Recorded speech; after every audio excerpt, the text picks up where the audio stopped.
Alergia alimentar em crianças. Como controlar? Descubra agora no Santa Clara Responde.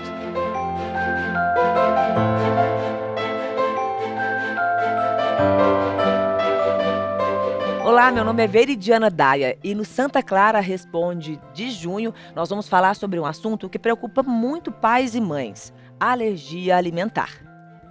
Lembrando que a criança que não recebe o tratamento adequado, pode desenvolver outros tipos de problemas, não só os de saúde, integral, como também problemas psicológicos e sociais.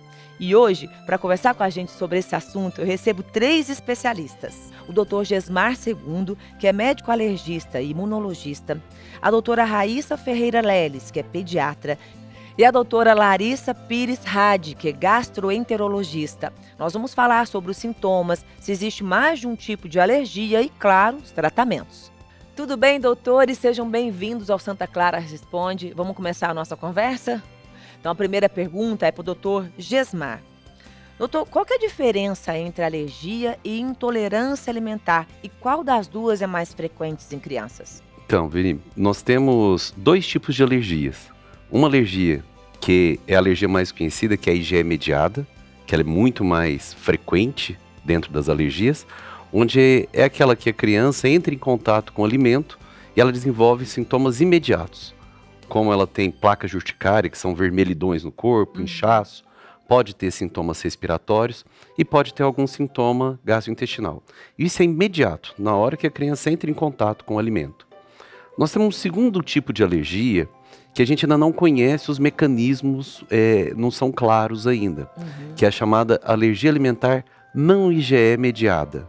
Por que não IgE? Porque a gente não sabe o que é. Então, nesse tipo de alergia, a criança tem manifestações gastrointestinais. Tá? Sangramento nas fezes, cólica, distensão, mas é diferente daquela cólica normal do lactente, é muito mais intensa.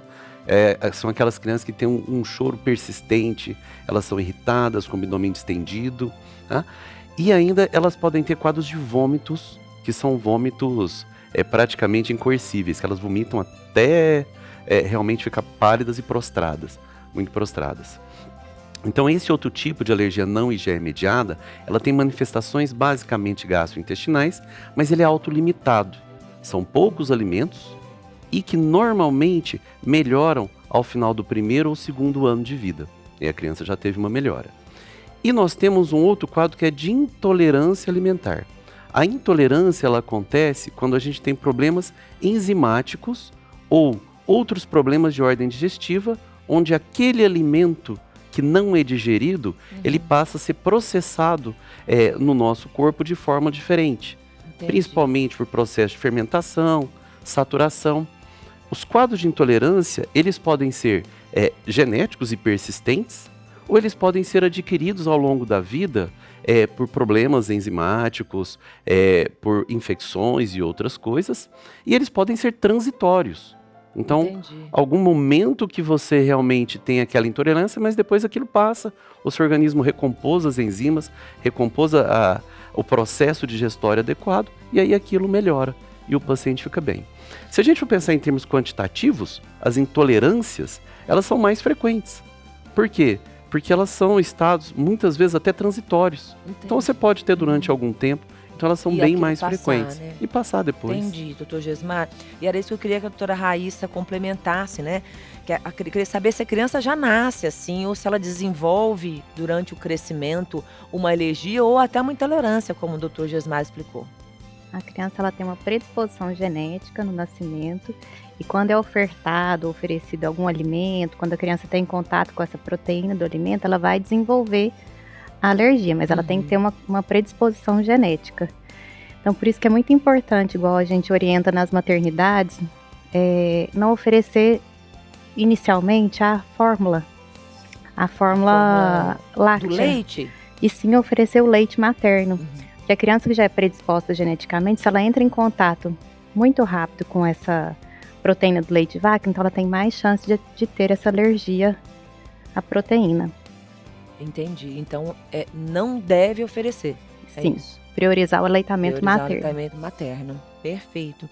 Doutora Larissa, Quais são os alimentos com maior incidência de alergias em crianças que a gente conhece? E O, por quê, né? o alimento principal, o principal envolvimento é realmente com o leite, né?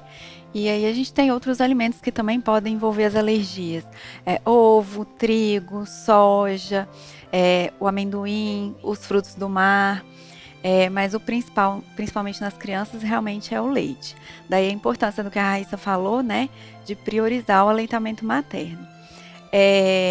Esses alimentos, eles têm proteínas que vão sofrer uma degradação mais lenta, mais difícil pelo sistema digestivo. Então, quando esses alimentos vão ser absorvidos, essas proteínas elas vão ser absorvidas mais inteiras. Elas chegam na corrente sanguínea mais inteiras. Então, o contato do sistema imune com essas proteínas mais inteiras, menos degradadas, é que vai promover a sensibilização do corpo a essas proteínas. E é por isso que esses são os alimentos mais comuns. Entendi, Larissa. O doutor Gesmar, e como é que esses alimentos se comportam uma vez que já estão lá no organismo da criança, né? Porque daí eu imagino que se tem um processo alérgico, proteínas vão ser absorvidas, né? E aí começa um outro caso. Na verdade, o que é uma alergia? Quando a gente fala alergia, já é imediato. Alergia mesmo, que a gente conhece, é quando o nosso corpo produz um anticorpo errado. A gente tem anticorpos que são neutralizadores. Todo o nosso corpo que não faz mal, um anticorpo neutralizador, tudo que é estranho, vai lá, liga e pronto, acabou. Não leva nenhuma reação, só neutraliza. No caso da alergia alimentar, você tem a formação de anticorpos altamente reativos. Anticorpos que na natureza são usados para combater vermes. Então você produz anticorpos errados contra o alimento. Esses anticorpos errados, imagina, para combater um verme, um bichão enorme, você precisa de gerar uma reação inflamatória muito grande.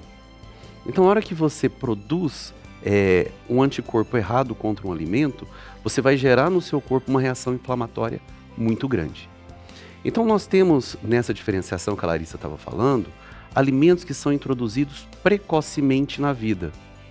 Então, esses alimentos são introduzidos precocemente na vida, eles nem são tão alergênicos, mas eles são introduzidos no momento em que eu não tenho uma maturidade da barreira intestinal da criança. Então ocorre essa penetração e aí você estimula a produção desses anticorpos errados. Ao outro passo, os alimentos muito alergênicos, como castanhas, os frutos do mar, alguns tipos de peixes, eles são introduzidos posteriormente na vida. Tá? Eu vou botar nesses muito alergênicos o amendoim também. Eles são introduzidos posteriormente. E eles têm uma característica de que não são alimentos que são de consumo diário. Então são alimentos que você consome esporadicamente. Então essa junção de um alimento que realmente não é introduzido no dia a dia e ele ter essa capacidade alergênica, né, dele ser muito estável, não sofrer quebra, isso faz com que tenha o desenvolvimento das alergias um pouco mais tardios.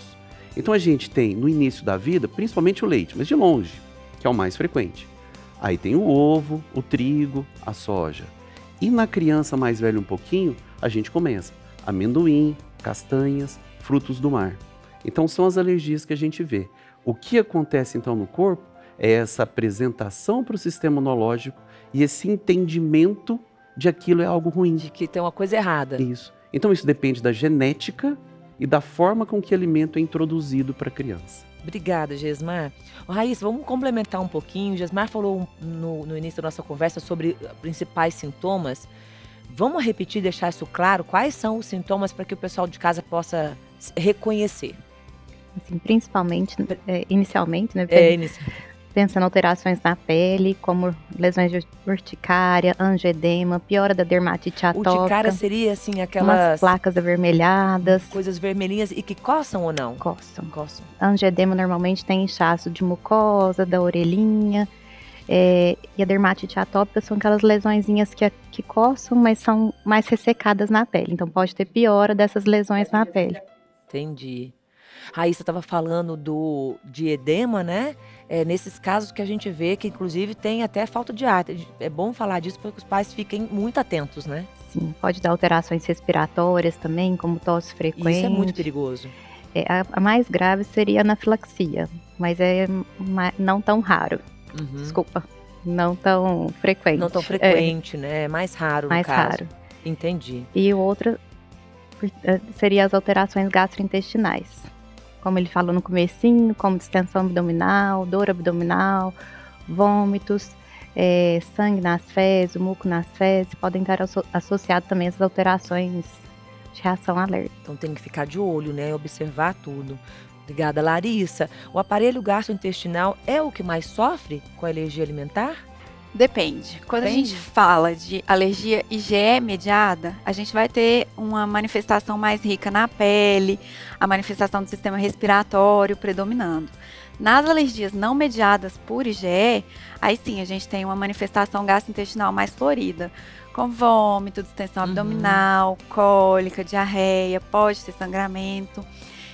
E é muito importante frisar essa questão, porque a introdução alimentar da criança vai interferir muito nesse processo. Porque na criança, né, no lactente, a gente não tem uma barreira intestinal bem formada ainda. Então, aquela proteína grande do alimento, ela vai ser absorvida mais facilmente. Então, eu posso facilitar esse processo de alergia quando eu introduzo os alimentos de uma forma muito precoce ou quando eu não tomo esse cuidado. Eu acho importante falar dessa questão de barreira intestinal, porque é uma questão muito da moda atualmente, né? Até no adulto mesmo. E não é que exista uma quebra de barreira ali naquela criança por conta do alimento. O que existe é que a barreira dela ainda não está pronta para receber aquilo. Mas não tem a janela imunológica? Isso. A janela imunológica é um período que ele vai ali em torno dos 5 meses de vida até os 9 meses de vida. Esse é o período da introdução alimentar. Mesmo dos alimentos muito alergênicos. O que a gente tem que levar em consideração? Se aquele alimento vai fazer parte da rotina. Então, quando as pessoas perguntam assim, posso introduzir camarão para um menino de 6 meses? Pode, desde que ele receba sempre o camarão. Tá? Se der uma vez e nunca mais dá... Se você der hoje e ficar 6 meses sem dar, depois mais 1 ano sem dar, você está estimulando com que o organismo entenda que aquilo é inadequado. Agora. Aí a gente vem nessa, igual a Larissa falou, por exemplo, assim, para que uma criança de 6 meses vai comer castanha? Não faz parte da mastigação a castanha no dia a dia. Aí eu vou introduzir um dia, eu vou ficar meses sem. Entendeu? Eu vou introduzir, o amendoim a gente até introduz na forma de pasta, porque o amendoim tem muita contaminação. Mas aquilo que você não vai entrar na rotina da criança, que são mais alergênicos, não tem por que você oferecer tão precocemente. Tá? Agora, aquilo que tem muito risco de contaminação, leite, ovo, que está presente o trigo, em vários dos nossos alimentos, o amendoim, né? principalmente, desses o amendoim é fundamental. A gente realmente introduz precoce no paciente, em uma fórmula que o paciente possa receber. Uma pasta de amendoim, tá? Naquilo que uma criança de 6 meses teria capacidade realmente de receber. Introduziu, mantenha sempre na rotina. E todas as alergias alimentares, elas persistem durante toda a vida, Jasmar? Não. As alergias que são do início da vida, da criança pequena, mesmo as IgEs mediadas, elas tendem a uma melhora importante. Na maioria dos países, em torno de 95% dos pacientes que têm alergia ao leite, eles vão melhorar à medida que crescem. Alergia ao ovo, praticamente 80% vão melhorar espontaneamente à medida que cresce. Os quadros não IgEs mediados, que são esses que dão cólica, distensão, a grande maioria melhora até 1 ano de idade. E aí, assim, no máximo até 2, 3, as crianças já melhoraram. Agora, os alimentos que são introduzidos, que desenvolvem alergia mais tardio, como os frutos do mar, o próprio amendoim, castanhas, esses são alimentos que normalmente vão ter uma persistência ao longo da vida.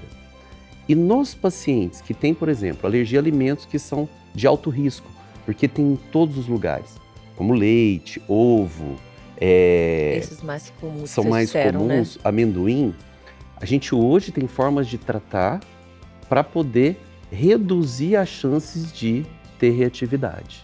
Entendi, doutor Jasmar. Doutora Raíssa, e como é que os pais podem fazer em casa para identificar, assim, de bater o olho, se a criança está com uma alergia alimentar?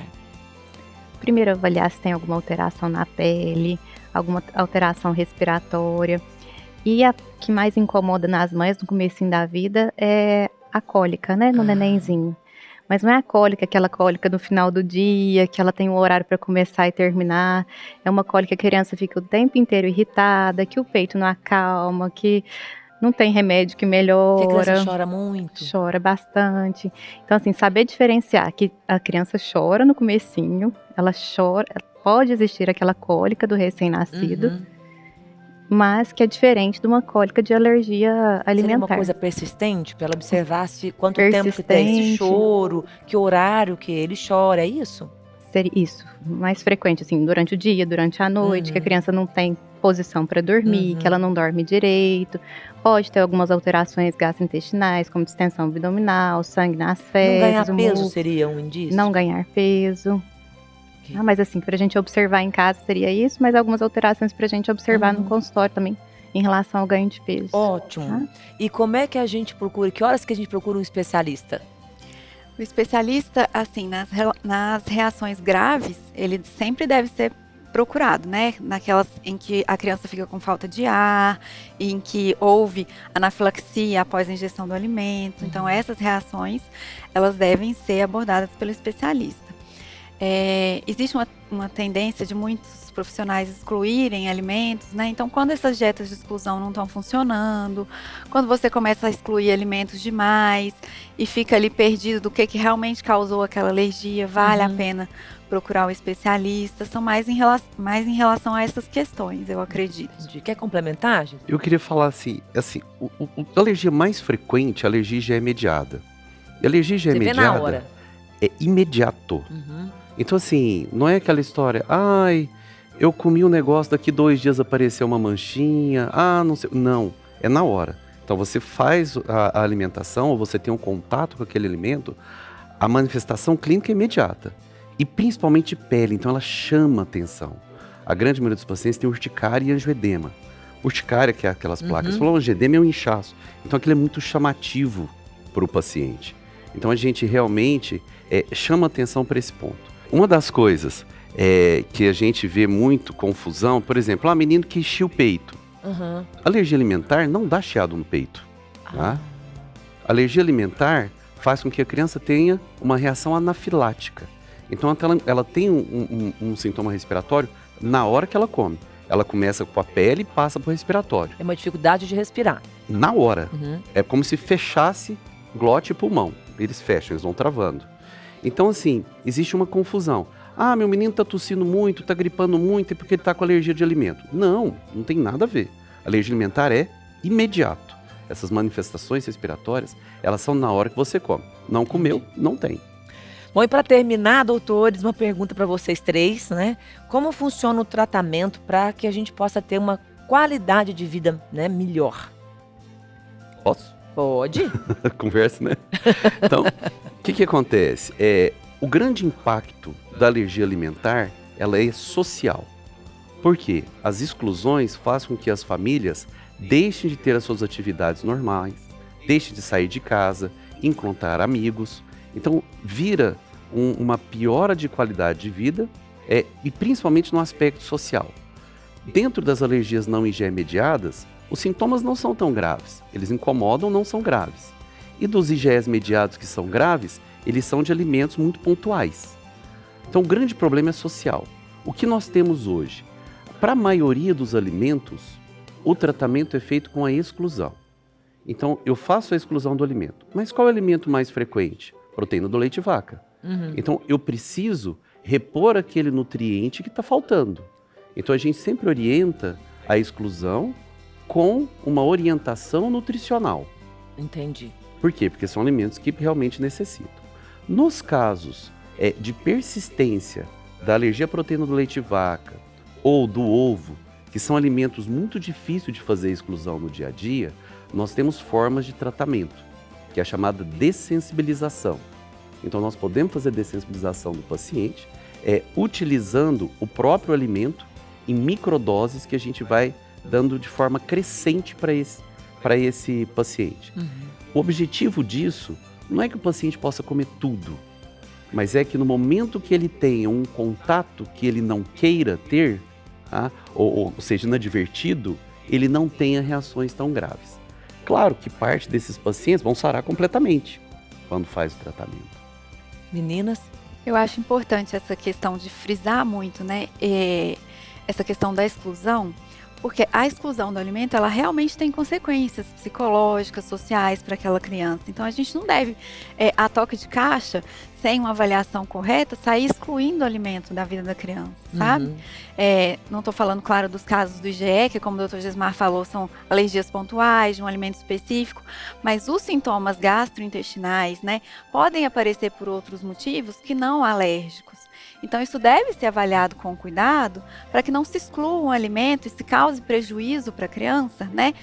Físico, psicológico, nutricional, sem que haja necessidade de uma real exclusão daquilo ali, né? Então, isso é importante falar. E para aquele alimento que realmente tem que ser excluído, os pais têm que ser orientados a ler os rótulos, né? A gente mostra no consultório com que nomes aquele alimento pode vir no alimento industrializado, para que o pai possa reconhecer e não comprar e não fornecer aquele alimento para a O criança. alimento industrializado é sempre um problema, né? É sempre um problema, né? Os rótulos, hoje em dia, né, existe uma lei, alguns alimentos, eles têm que ser informados no rótulo, né? Principalmente as castanhas. Então, geralmente vem em certo destaque, mas outros alimentos não. Então, a gente tem que realmente orientar para que exista uma consciência dos pais de ler esse rótulo na hora de comprar o alimento e deixar a coisa mais lúdica, né, na substituição, quando a criança é maior principalmente, de ela não sentir tanta falta, de trocar por outra coisa e poder suprir a necessidade nutricional da criança também. Por isso que é tão importante o acompanhamento, tanto no pediatra e quando a gente precisa o acompanhamento especializado, né? A gente busca bastante acompanhamento especializado, mas a porta de entrada é sempre o acompanhamento inicial no pediatra. Então, buscar essa ajuda inicialmente, né? Doutores, muito obrigada. Vocês dividiram informações, assim, específicas e com muito conteúdo e de qualidade, né? Eu tenho certeza que os pais e mães que estão assistindo Santa Clara Responde de junho estão bem mais informados e agora têm uma consciência para identificar, né, se os filhos têm ou não uma alergia alimentar, né? E em nome de Santa Clara, eu agradeço a participação de vocês. Muito obrigada. Obrigado. E você já sabe, né? Compartilhe o nosso link para pais e mães e ajude a disseminar informações de qualidade sobre saúde. E se você ficou com alguma dúvida, comenta aqui embaixo do vídeo que a gente responde já. E não se esqueça de se inscrever em nosso canal, dar o seu like e ativar o sininho. Assim você fica sabendo toda vez que chegar um vídeo novo por aqui. E siga também a gente nas nossas redes sociais para ficar por dentro de todas as informações de qualidade sobre saúde que a gente coloca lá todo mês. Até o próximo!